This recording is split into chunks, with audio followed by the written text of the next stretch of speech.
छत्रपती संभाजीनगरमध्ये शिवसेना आणि भारतीय जनता पक्षाची आज बैठक बोलावण्यात आली आहे। जिल्हा परिषद निवडणुकीची तयारी जय्यत सुरू आहे। भाजप शिवसेना युतीबाबत दुपारी 4 वाजता बैठकीचे आयोजन करण्यात आले। तर महापालिका निवडणुकीत भाजप शिवसेना युती झाली नाही, मात्र आता पक्षाचे वरिष्ठ नेते देवेंद्र फडणवीस आणि एकनाथ शिंदे हे युतीवर ठाम असल्याची माहिती भाजप आमदार संजय केनेकरांनी दिली आहे। त्यांच्याशी संवाद साधलाय लोकशाहीचे प्रतिनिधी सचिन बडे यांनी। पाहूयात।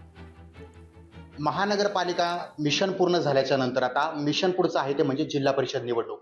यासाठी भाजपच्या कार्यालयामध्ये तुफान गर्दी पाहायला मिळते, कारण इच्छुकांची संख्या भली मोठी आहे। तर दुसरीकडे या निवडणुकीमध्ये युती करायची की नाही या संदर्भात आज बैठक होणार आहे।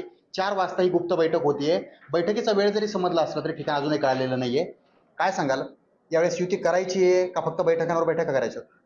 निश्चितपणे भारतीय जनता पार्टीला युती करायची आहे। मागच्या महानगरपालिकेतही युती करायची होती आणि युती करण्याचा आग्रह खरं तर भारतीय जनता पार्टीच्या पदाधिकाऱ्यांचा, नेत्यांचा आहे।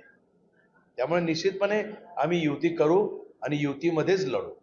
माननीय राज्याचे मुख्यमंत्री देवेंद्र फडणवीस यांनी सख्तपणे सांगितलेलं आहे आमच्या सर्व पदाधिकाऱ्यांना की युती आपल्याला करायचं आहे। युतीमध्ये ही निवडणूक सर्व उमेदवारांनी लढवायची। युती करण्यावर आम्ही ठाम आहोत ही भूमिका भाजपची या ठिकाणी पाहायला मिळते। सचिन बडे, लोकशाही मराठी, छत्रपती संभाजीनगर। लोकशाही मराठी ऐका, पहा, जागरूक रहा।